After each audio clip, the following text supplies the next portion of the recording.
Hi, guys. Welcome to the baseline. Today, we're going to be talking about Harvard versus the homeland. And it's the immigration crackdown that a lot of us saw coming. Maybe no one saw coming. I'm not sure.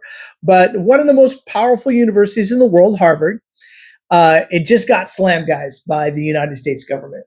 International students, they are being banned, and thousands are facing deportation right now. So it all came down within the last 72 hours or so. So this is a pretty fast paced and fast moving story. So welcome to the baseline. We're going to decode the headlines, the mainstream media is covering right now, especially this particular topic. Now, today's story, it isn't just about Harvard. It's about who gets to control education and who sets the rules and who gets left behind when politics collide with academics. So drop a comment right now. Do you think universities should bow down to the government surveillance demands? Or do you think that they should protect their students' privacy at all costs? Because what just happened isn't a backroom regulation. It's some kind of global message. It feels like that, right? It feels like there's a big statement being made.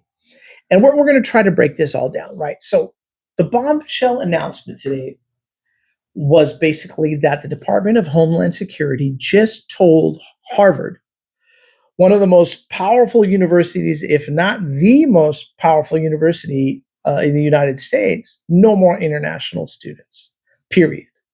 So Kristi Noem, yes, the Kristi Noem that we all know and love, stood at the podium and delivered what felt like a political nuclear bomb and dropping it right on this Ivy League school. So Harvard's ability to admit new international students, it is gone. And what they're going to do at this point, it seems to be, well, we're going to get into it. I think they're going to fight back a bit, but we're going to see how they take it. Because now that that ability to admit new international students is gone, what happens now? What happens to the existing students? And are they being told to transfer and face deportation? That seems like what's going on.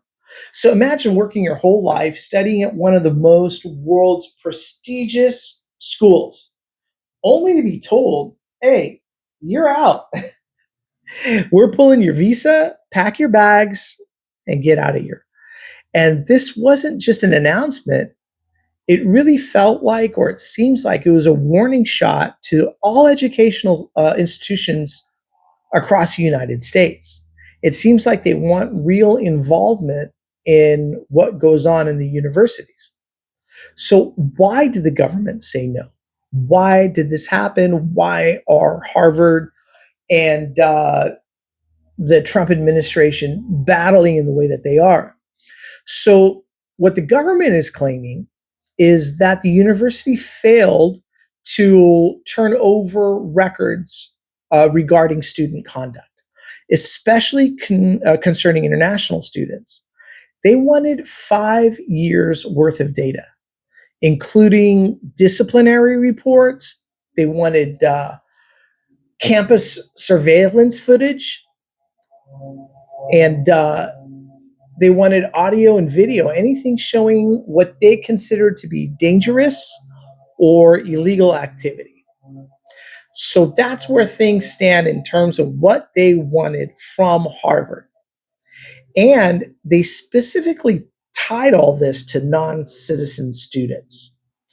Now, Harvard's response to all this was essentially noncompliance.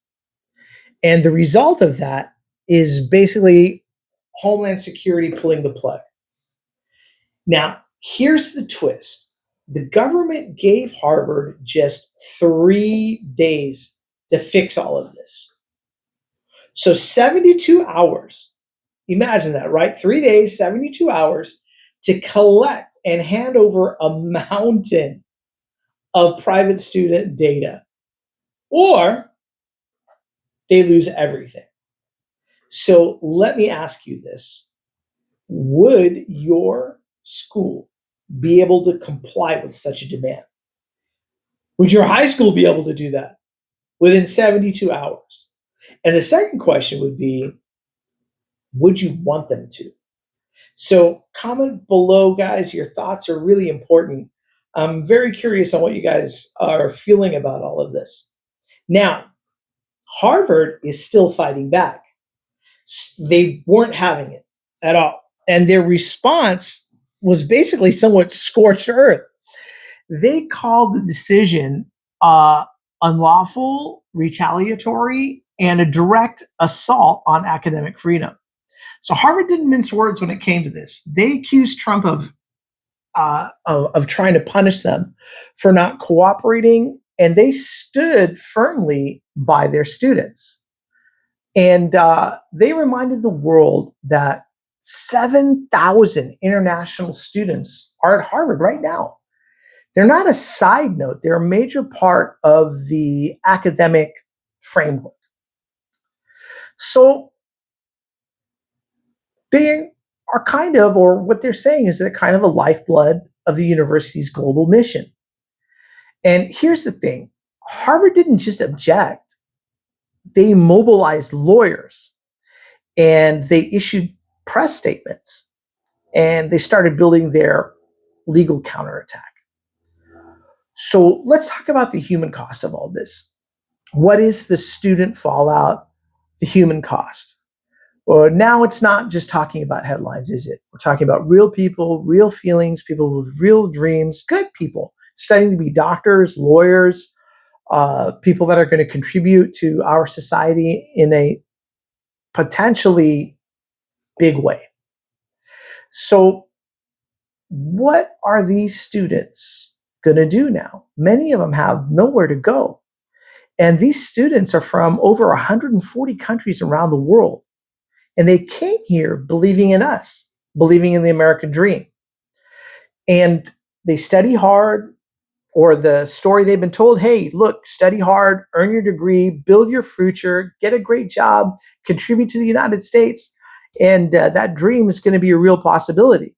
And now mid-semester, mid-degree, they are facing possible deportation. And what happens to their housing? What happens to their health insurance, their legal status? These kids are stuck between two giants, Harvard and the United States government.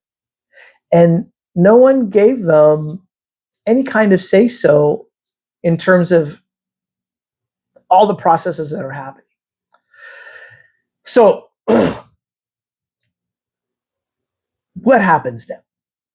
Are there new rules, and is government going to be bigger than ever in terms of their capability of overreaching or reaching into the academic infrastructure of how the United States works? Here's what Harvard has to do if they want their international program back. They have to submit disciplinary records for all non-citizen students for the past 5 years. And I think the number was 7,000, right? So provide video and audio proof of any violent or dangerous behavior and deliver all of this within the next 72 hours. Now think about that. That's not just compliance. That's a form of coercion. And it's like the federal government saying something like, hey, we want your data or we're going to destroy your university, your credibility.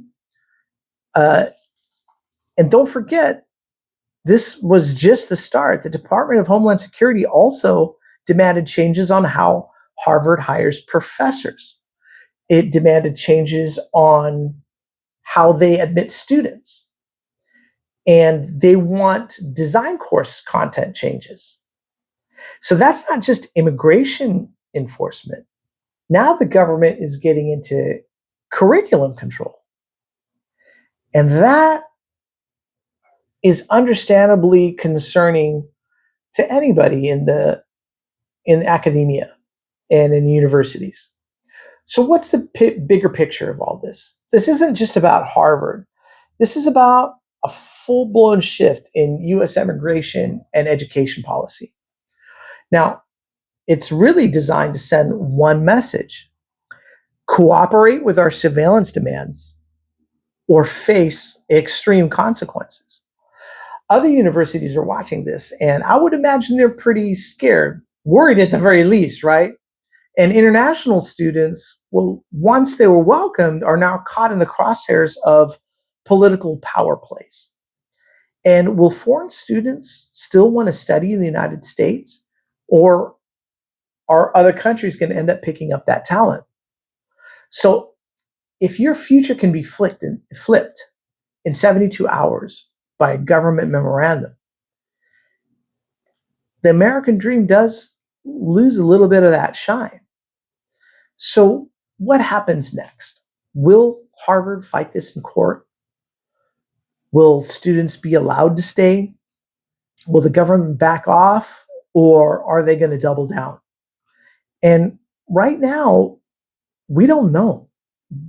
But this much seems to be perfectly clear.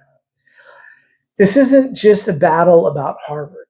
It's a battle about who gets to shape the future of education. It's a conversation about privacy. And it's also our reputation in terms of our international cooperation with other countries, the world.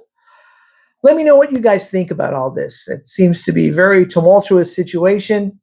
And once again, I appreciate you guys watching the Baseline, and we'll look forward to catching you guys on the next round. All right. Thanks for watching, guys. Cheers.